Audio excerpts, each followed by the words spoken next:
Hey everyone, it's AZ with the Fire Rescue Wellness Podcast. This is episode 99, and if you're listening on the day it drops, I have officially been retired for 3 days. March 15th, 2024 was my last day of service. So I'm excited about this episode. Again, it's episode 99 because I got to sit down with Ryan Ballard.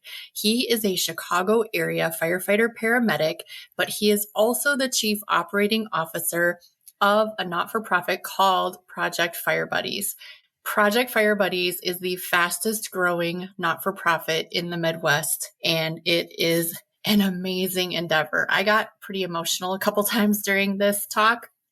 We at Lyle Woodridge Fire Protection District have our own Fire Buddies chapter, and Ryan said that they are now in 5 states. So if you are a firefighter and you care about kids, you need to get yourself your own Fire Buddies chapter. So reach out to Ryan. I'll put the link in the show notes.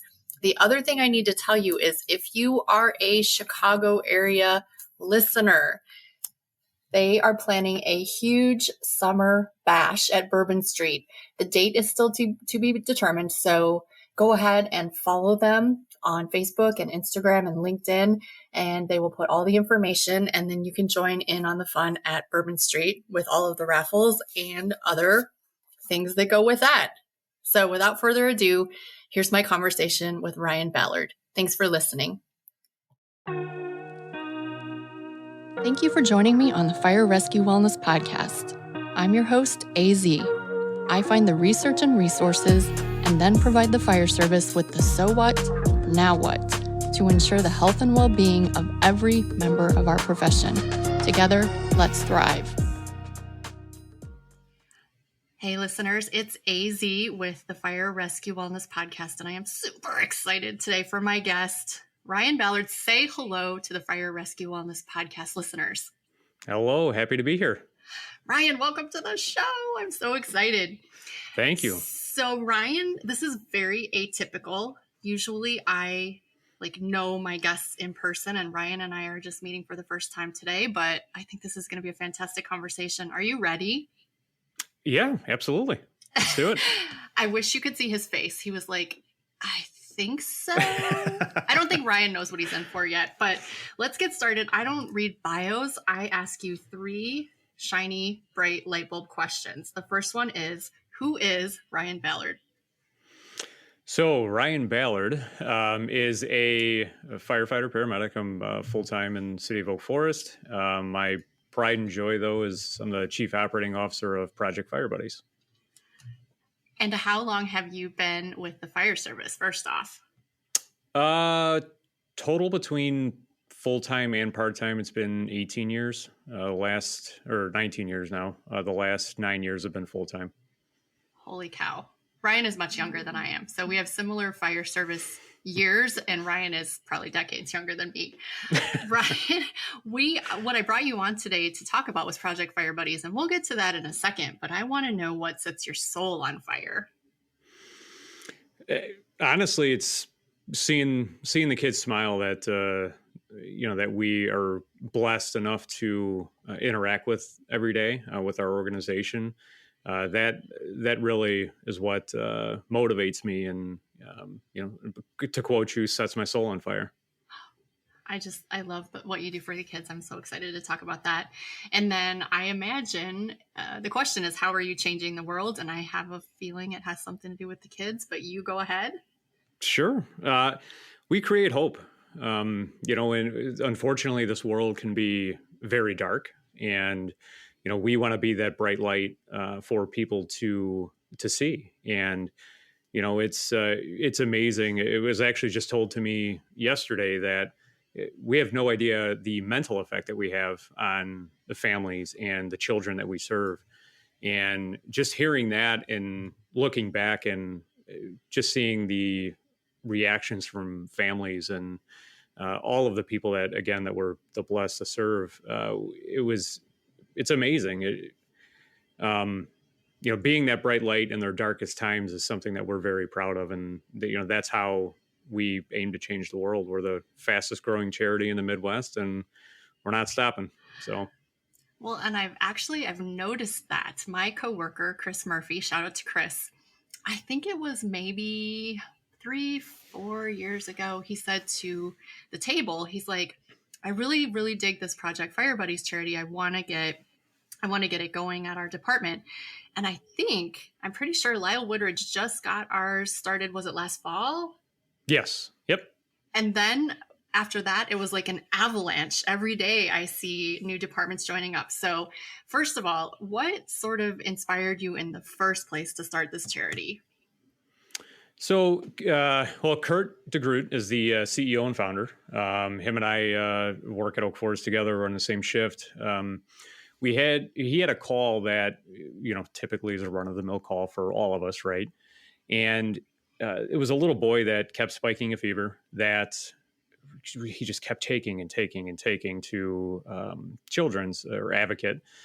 And he just felt kind of empty afterwards. And he was like, what do we do? What do we do? Like, can't we do something for this family other than just, run them to the hospital all the time, right? How can we make them smile? And he thought about it. And he ended up going over there one day on shift and just hung out with them. And that's kind of where it started. And we went back a few more times. And eventually that family talked to other families in our town. And all of a sudden we had 5-6 families that were reaching out to us. Hey, can you come hang out with little Susie or little Johnny? And, just to play catch or a board game or something along those lines. And it was mind blowing because we were like, oh, we're just blue collar, labor firemen, we're not anybody special. And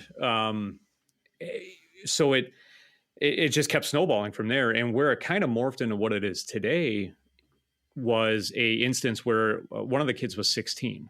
So we were like, well, what do we do? We can't just go over and play pie face with a 16-year-old. That's not cool. So he thought about it. And then actually his wife, Kelly, came up with the idea because he was a huge soccer star at our local high school. And he had a bone cancer and ended up having to have his leg amputated. So he could not play soccer anymore. So she's like, well, why don't we send him to a Chicago Fire game, and he'll be able to, hopefully go on the field, meet some people, and he'll have a great time. So we're like, yeah, that sounds great.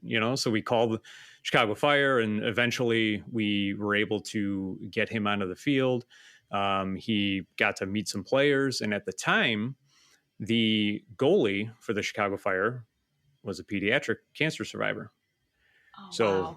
They connected. They, to our knowledge, they still talk today. And that's kind of where it morphed into what it is today, where we not only just bring gifts around Christmas time is kind of how it started and just hang out once or twice a year. Now it's, we're going and hanging out with these kids, 3, 4, 5, 6 times a year. We're sending them to Disney World. We're sending them to the Dells. We're sending them, to all these different sporting events and experiences. And again, trying to be that light and make them smile in not only the child, but it's the family that's affected too. The siblings, the parents, they get to forget about what's going on just for a few minutes and, act like everything is normal, and it's a huge blessing for the family that we get to come and be that light for them. Ryan, I got to be honest. I'm coming up on 1 week left to work in the fire service, and I'm getting more emotional than I used to be. I'm a little choked up. That's so amazing. So it sounds like you sort of started at your department unofficially, really small scale. Mm-hmm. And then at what point did you go, man, we're on to something here. We need to make this official. We need to have the not-for-profit, and then start expanding it. What did that all look like? Yeah. And that's where Kurt really pulled me aside, and because he was doing a lot of the visits himself. And at the time we were on different shifts, and we've known each other since, for the last 18 years, we started together. And he pulled me aside and he's like, hey dude, because him and I have always wanted to do charity work together and, start something together. And he's like, hey, I really want to actually turn this into a nonprofit and, make this thing bigger than what it is. And I was like, yeah, you don't have to ask me, dude. I'm in. Like, I'm in from the get-go, right? And so from there, we didn't know where to go. And he got a phone call from Chief Schofield from Orland. And he's like, hey, I have somebody that, really wants to, help out. She loves your organization, and ends up being his son, Michael, who played in the NFL, still plays in the NFL, his wife, Kendall Coyne, who is captain of Team USA, great hockey player. And so she wanted to help out with the organization. And, so she, at first they were sponsoring children. They were, buying some gifts and stuff like that. And Kurt ended up having a conversation with her about our becoming a nonprofit. And she goes, oh, I'll take care of that for you. And we were just blown away. And so her father is an attorney, dealt with, helping them start their foundation. So she's like, yeah, she goes, we'll take care of it. So they ended up doing all the paperwork for us, got us our 501c3. And then from there, we're like, all right, well, now we're an official charity. Now what do we do? Right. So we're looking around and like, why don't we see if we can get some other departments to do this stuff?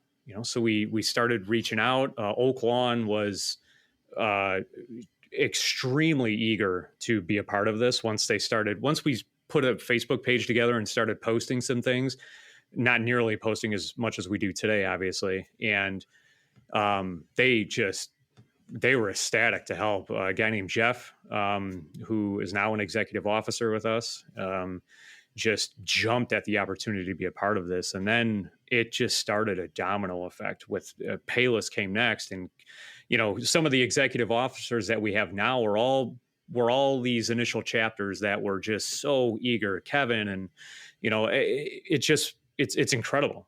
And then now it was 2019, we got our 501c3.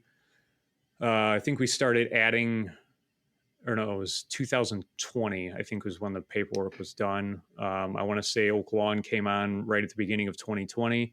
We're in 2024 and we're approaching 100 chapters. And a lot of it, so for example, last year at the gala, our first annual gala, was February of 2023. We had 35 chapters in 2 states. And now today we have almost 100 in 7 states. I am blown away, but I did hear something that I think was amazing. Someone else set up that not-for-profit for you. I've actually been myself looking into this process, and holy cow. Oh, yeah. What a pain. Yep. So I guess logistically, my first question is about having the chapters in the other states. Is it just, is it a simple matter of, hey, I want to be a part of this, and they join up, or is it more difficult because they're in a different state? No, I mean, right now it's fair. We try to keep things simple, right? We're firefighters. We're not doing firefighters. Yeah, we're not doing complicated things. So we try to keep everything as simple as humanly possible. So when somebody reaches out, whether they're in state or out of state, it's kind of the same process right now. And they just express interest. Hey, we'd love to be a part of Project Fire Buddies. How do we go about doing that? We send them some marketing collateral just in case they haven't seen, who we are or some of the ins and outs. We send them a YouTube video, which one of the Oak Lawn guys put together for our gala. It's an incredible 7-minute video. If you have time to watch it, your listeners have time to watch it. I've watched it 4 times before the gala. I cried every single one of those times. And then I cried even more at the gala when it was playing. So I'm just fair warning. We'll link it in the show notes. Yes. Have a box of Kleenex next to you. But so we just send some marketing collateral out and, hey, here's who we are. And that video now speaks volumes, and there's no words other than the first 30 seconds of that video. So, and then so a lot of the times we'll, have a phone conversation, just kind of let them know, expectations and stuff like that for, to become a chapter. And, we just kind of wait and let them, digest that information. And, we try not to, we don't force anybody to be a part of this. We don't want to force anybody to be a part of it because we genuinely want admin in the locals and associations and everybody that's involved in the fire department at their respective departments. We want them all to want to be a part of Project Fire Buddies. We never want to shove it down their throat or anything like that. So we just kind of sit back and wait and see. And I mean, it's incredible how many departments just immediately email us back and say, yeah, let's go. And I'm like, holy crap, I just emailed you 3 hours ago, But yeah, for the out-of-state stuff, it's still the same right now. Eventually, we will mirror it kind of like Make-A-Wish, where you're going to see, Project Fire Buddies Illinois, Project Fire Buddies Indiana, Ohio, Wisconsin, wherever, and we'll have the national entity, which would be Project Fire Buddies America or USA, whatever we decide to call it at the time. And then, so each state would basically be its own entity in the future. That's kind of our plan right now, just to separate things and organize them a little bit better. I'm just blown away. So at my level at the fire department, my involvement is simply, when our department's doing fundraisers or whatever, just participating, or when Downers Grove was doing their, I think it was bourbon giveaway or whatever, just spreading the word.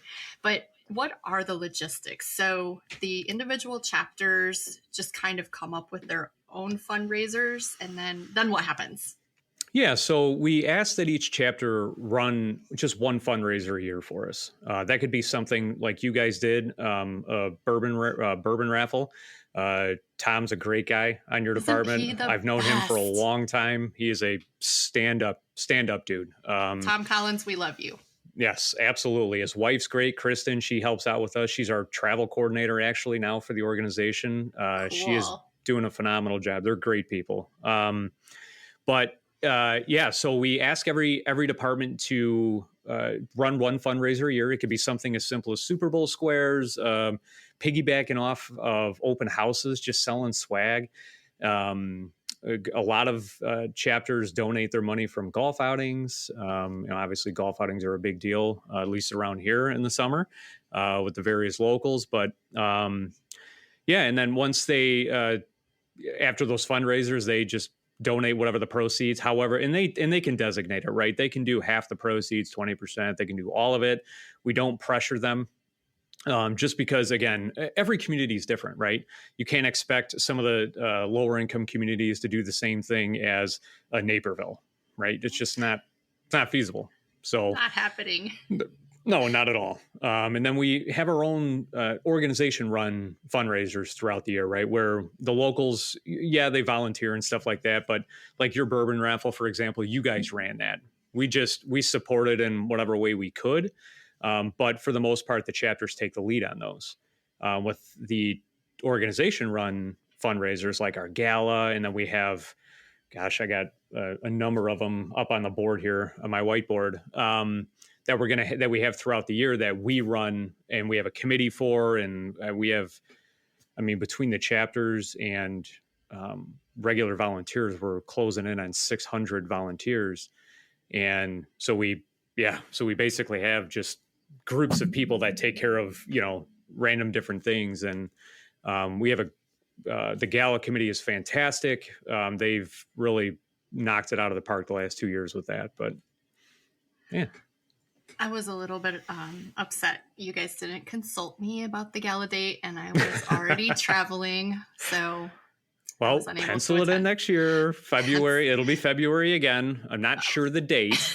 I'm going to need a lot more details. Yes, we will definitely get that to you for sure. Now that we're connected, we met each other, I'll definitely get the date out to you. We exchanged phone numbers, so now it's absolutely official. Yep. So the fundraising, I do understand how that all works, but where I get a little bit unclear, what happens when Tom Collins wants to drop off gifts or arrange a Disney trip for our buddy? How does that work?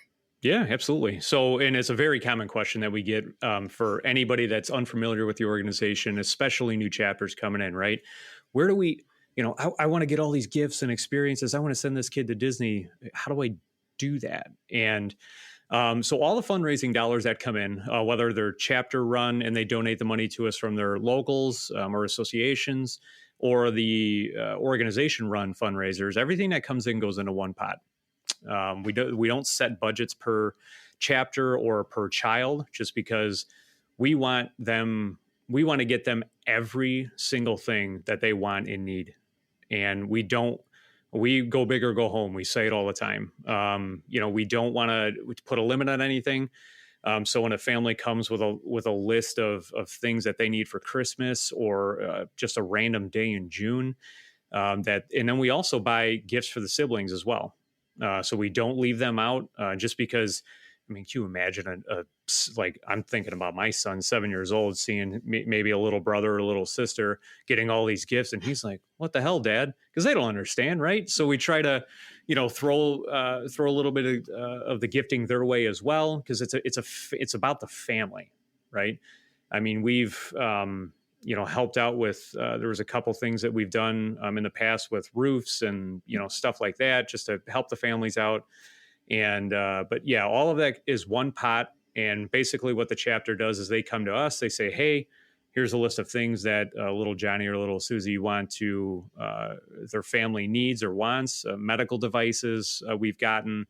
And then a lot of it's just toys, gaming systems, gotten TVs, we've gotten furniture, for some families. So it all depends on what they need and what they want. And again, we try to get them everything that we can possible, right? And it could be something as simple as a Barbie doll for a little girl, or it could be a shout out from Dwayne "The Rock" Johnson, right? So we do anything and everything that we can for our fire buddies. I can attest to that because I was lucky enough to get to Darien Woodridge had a buddy that ended up relocating to Warrenville around the Christmas time. And so Darien Woodridge, Lyle Woodridge, and Warrenville all went over to this buddy's house, and it was great. The whole family was there. The siblings got gifts too. It was such a tremendous experience. And I can only imagine as that child, it's just got to be magical. It is. All you got to do is go to one delivery like that. And just to give you an example, we've all had those crabby, older firefighters that, I don't want to do this. This is stupid. Dumb.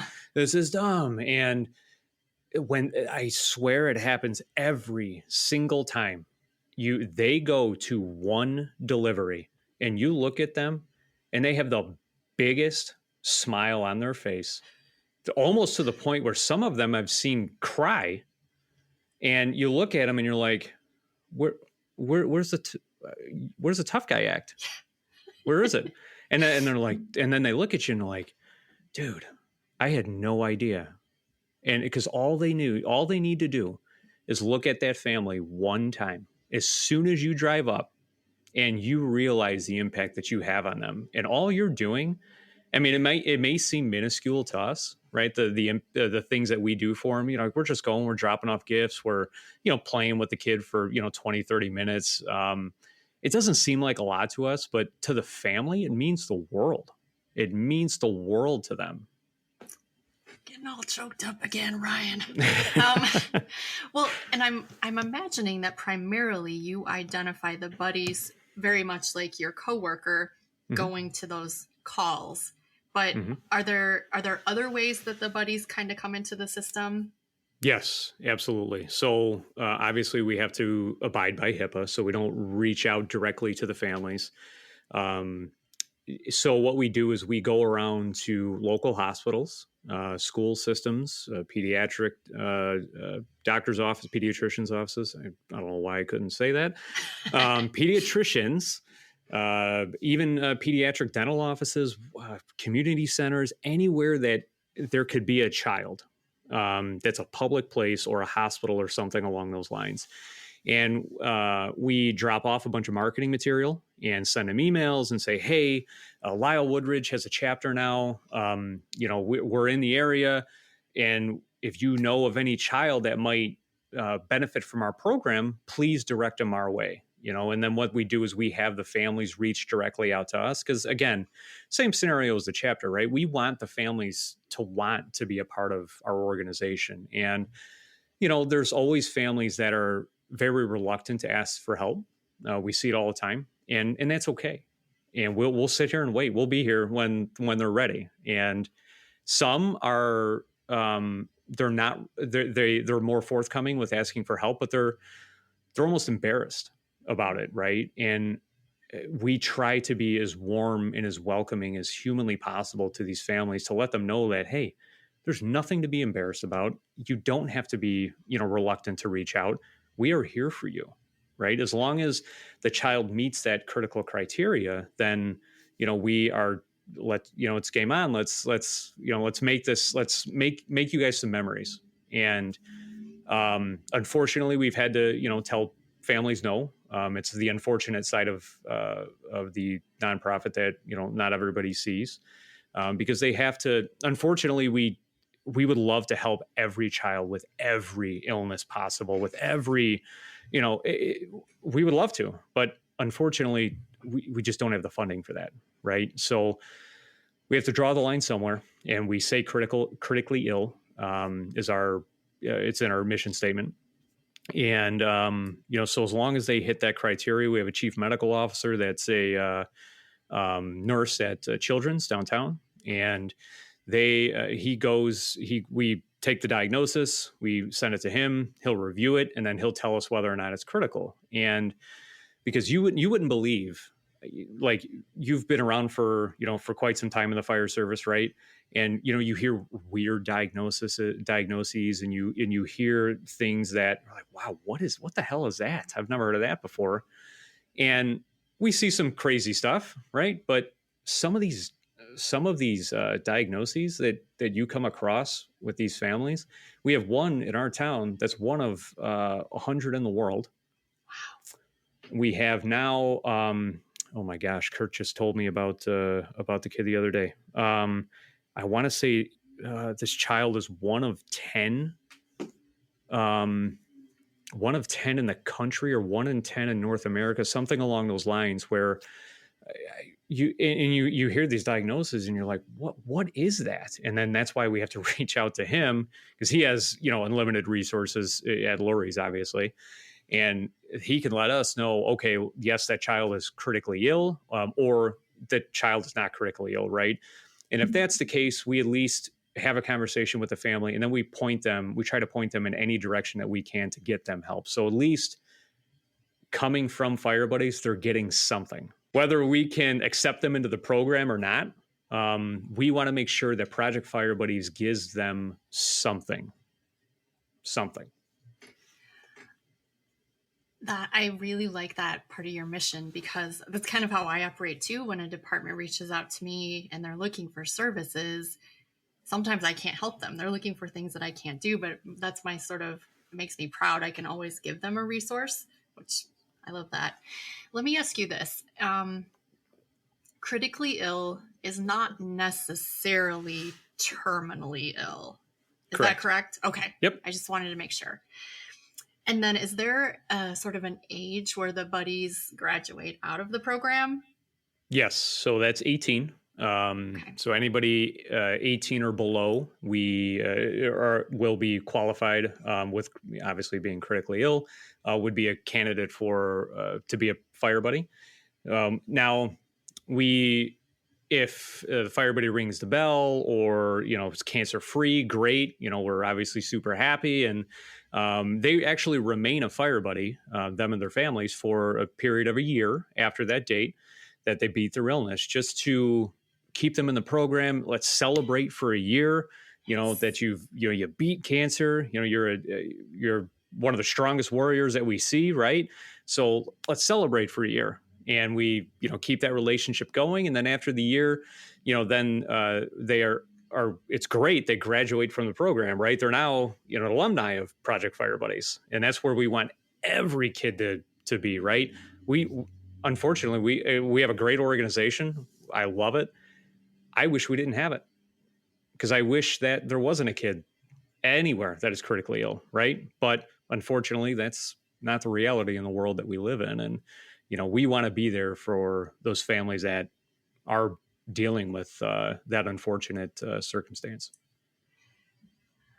Ryan, I was thinking from a logistical fashion while you were talking about everything that you and the rest of your team are doing. Do you have full-time people, or is it just all of you firefighters doing this part-time? So it's basically still all part-time. And the majority of the people that are involved in the organization are volunteer. We do now have some paid staff, just because, and I'll touch on that for a second too, because that was a tough pill for Kurt, myself, and the rest of the executive officers to swallow. And because, from an outsider looking in, you look at charities, not knowing the charity world, not knowing the nonprofit world. You look at that and you're like, wow, look at all these awesome charities out there. And you're like, and then you dive deep, right? Oh my God, some of these CEOs are making astronomical amount of money, right? So you're like, well, I didn't think nonprofits paid anybody, right? Back, before I knew anything, right? And once I educated myself and Kurt educated, and we all started diving deep into that world, and we're like, and the other thing with that is when you apply for grants or funding or, from benefactors, one of the first questions every single one of them ask is if you have a paid staff. Because, and again, before we were like, no, we don't have a paid staff. And they're like, well, how do you hold your people accountable? And we're like, right here, right in my heart. That's my morals. That's what holds people accountable, right? And that's what holds me accountable. And they just look at you and they're like, yeah, that's great. That's very noble. We love what you're doing, but that's not enough. And we're like, what the hell?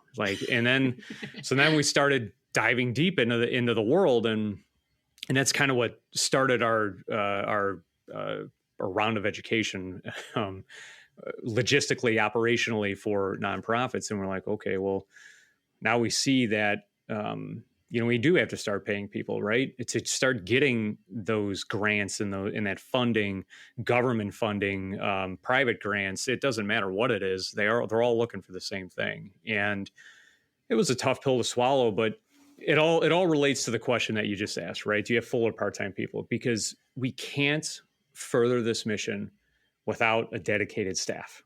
We just can't, because we cannot, because what's going to happen is you're going to have a ton of, part-time or, all volunteer staff, right? And you're never going to have that 80 hour or that 40 hour a week, which is low for Kurt and myself. But you have those 40-hour a week people that you're never going to get those people to sit in this office all day to further that mission, right? And it's all the unsexy stuff that the public doesn't see, right? SOPs, it's a term that nobody wants to hear in the fire service, I'm sure, anymore. But SOPs, bylaws, bank accounts, financials. There's so many logistical things that go on in the background that nobody sees, and we need people to manage that, right? So, Kurt, myself, the executive officers here, and the rest of the executive officers, we all realistically work pretty much every day that we're off from shift. And I know Kurt and I are here pretty much every day, outside of the weekends usually, and just trying to further the mission, because, and again, it's everything we do is for the kids. Every single thing, whether it's a stupid SOP that we need to update, or it doesn't matter, right? Or paying a water bill for the office here. It's everything we do is for the kids, and that's where we always bring it back to center, or bring it back, home. It's every decision that we make, right? What benefit does it have for the kids? And that's the center of our organization. They're the center of our organization, and that's the way we try to keep it. And I think that I will never badmouth a charity, but I think there are charities out there that take in a tremendous amount of money and pay out a tremendous percentage of their money to administrators. And that makes me kind of mad. So I'm super, super proud of how you guys run your ship. That's amazing. Yeah, and to comment on that, it's so the gold standard in the nonprofit world is 80%. 80% of your funding goes towards program, and then 20% goes towards operational costs, which includes salaries. I'm proud to say that last year we were at 94% going to the program and 6% going to operation and salaries. So that's so cool. I'm so excited. So I know that I have listeners throughout the country, mm-hmm. and I know that there are probably listeners out there saying, oh my God, this is so cool. How in the world do I find out more? How do I get involved? Give us all of those details and tell us how that they can have their own chapter of Project Fire Buddies. Absolutely. So the main thing is our website, right? You can go to our website. It's www.projectfirebuddies.org. And there is a slew of resources there where you can, fill out our contact form. There's also a chapter interest form. So if you have a department, one of the listeners wants to hop on and, get on this fast moving train, then they could just fill that chapter interest form out. It'll come to us, and then we'll reach out and start that conversation. And then obviously following all of our social media handles on Facebook, Instagram, LinkedIn, YouTube. We have all kinds of social media channels out there for everybody to follow. Right. It's my perception. I guess I scrolled through your chapters, mm-hmm. and it's my perception that these are mostly affiliated with locals, mm-hmm. with unions. But can you be a Project Fire Buddies chapter if you are a non-union department? Absolutely. It does not matter. Whether union or not, combination, part-time, volunteer, it doesn't matter. It's all about the kids. Project Fire Buddies does not discriminate. Absolutely not. All right. Here comes the part of the show where I say, was there a rabbit hole that we should have hopped down with our little rabbit paws and we didn't? Or is there any sort of parting thoughts that you wanted to leave the listeners with? This is before we get to one of the most important things, which is the dog talk. So rabbit hole or parting thoughts? No, I mean, this organization is something very, very special. And I am beyond blessed to be a part of it. I thank God all the time that I'm a part of it. And I, seeing the impact that we have on these families, and even, I had, talking about our last gala, we had 1,230 people seated at the gala. And then so there was about 1,300 people with volunteers in that room at the Tinley Convention Center. And looking around and seeing everybody's face during the speeches and, during the video. I mean, I was trying to look at everybody during the video, but I was also trying to hide my face because I was crying. But, seeing everybody in that room and the smiles on their face and his faces and hearing their comments, coming up to me and saying, hey, what you guys are doing is absolutely amazing. And just, it was so humbling. And every time as somebody comes up to us and tells us the impact that they made, I'm blown away. And sometimes I'm speechless. And, I had a guy come up to me and was crying at the gala, a firefighter. And he told me that he couldn't believe the impact that he had on one of his families that's in his chapter, because they asked him to be, I think they saw they were at the gala and they came up to him and they said, hey, when are you coming over again? Hey, when are you coming over to, do whatever, play catch or, whatever they were doing. And he's like, dude, I had no idea. And because he was hugging me as he was crying. I'm like, dude, this is what it's about. This is what it's about right there. I mean, I'm pretty sure this might be the coolest charity that I've ever heard of. Hands down. So amazing. Because as a firefighter, I know we make a difference. But if you gave me a little piece of paper and said, Annette, I need you to write down a time you made a difference as a firefighter or paramedic, I think I might be hard pressed to do that. Yeah. Like it would just be hard for me to do that. But this is truly making a difference. It is in children's lives. It is, and you're helping, and that's what we do, right? We help people in need in our communities, and we are all community centric, departments around here, right? But this is helping the most vulnerable in every community out there. And what better way to give back to a community than helping the most vulnerable in that community? Well, you probably, I don't know how many people will hear this podcast, but you might get a few applications. I hope so. You might want to put in a little extra staff, Ryan. All right. The last thing I always like to talk about is I am a lover of dogs. Mm-hmm. Dogs are my favorite thing in the world. Do you, in fact, own a dog or dogs, Ryan? I don't, but I had dogs growing up. We had a Sheltie when I was a kid, and then we had I forget when we got him. We had a Siberian Husky, which was I don't remember a lot of the first dog because I was super young, but this one he was a pain in the ass, but they are very hyper dogs. But I tell you, that dog was awesome. I miss him all the time. Unfortunately he went to the farm, but he was awesome. I love that dog. And it was funny because one of my buddies reached out to me just recently, and he sent me a picture of a litter of Huskies and says, "Hey,